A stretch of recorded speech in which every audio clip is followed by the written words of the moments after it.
সব মানুষের বাবা নগদ টাকা থাকে না এই বিদেশে আসার জন্য।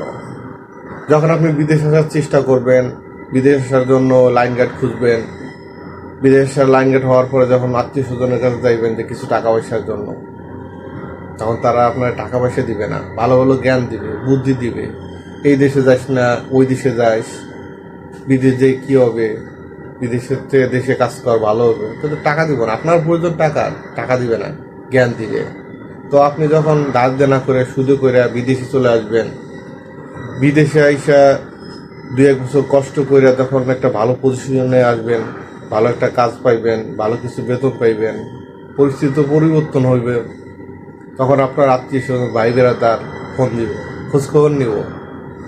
ফোন দিয়ে বলবো, কিরে বুইলা গেছোস বিদেশ যাইয়া, বড় লোক হয়ে গেছোস, বেইমান হয়ে গেছোস, আমাকে খোঁজখবর নেস না।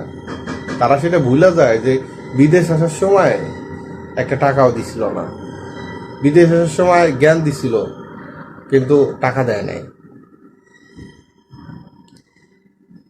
আবার 2-5 বছর বিদেশ করার পর যখন বাড়ি যেতে চাইবেন, তখন দেখবেন আপনার আত্মীয় স্বজন, ভাই বিরাদার, বন্ধু বান্ধব সবাই ফোন দিয়ে কইব আমার জন্য এইটা আনিস, ওইটা আনিস।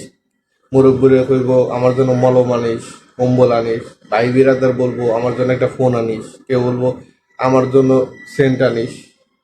কিন্তু বিদেশ আসার সময় যে একটা টাকা দিছিল না, এই কথা তারা ভুলা যায়। আজকে কষ্ট করে এই পরিস্থিতিতে আসছি, এই পজিশনে আসছি, সেটা আমিই জানি যে আমার কষ্ট আমি কতটুকু করছি।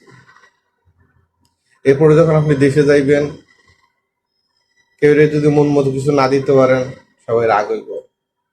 কিন্তু আপনি যে এত পরিশ্রম করছেন, এত কষ্ট করে বিদেশে আসছেন, দাঁত দিনা শোধ করছেন, সুদে আনছেন, আপনার কোনো কষ্ট নাই, আপনি কোনো রাগ করতে পারবেন না। আবার অনেক আত্মীয় স্বজন ভাই বেড়াদার আসবো কিছু টাকা পয়সা আওলাতের জন্য। টাকা পয়সা দিলে খুব খুশি, আপনি খুব ভালো। টাকা পয়সা না দিলে তবু বড় লোক হয়ে গেছে, স্বার্থপর হয়ে গেছে।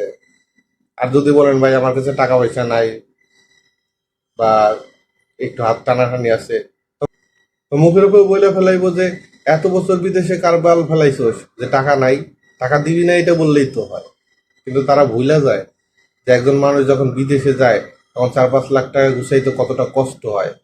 আত্মীয় স্বজনরা যদি সবাই হেল্প করতো, কিছু টাকা ধার দিত, সবার টাকাই তো প্রবাসীরা শোধ করে দেয়। বিদেশে আসার পরে যখন কামাই করে হয়তো 2-6 মাস একটু কষ্ট হয়, তারপরে তো সবার টাকাই দিয়ে দেয়।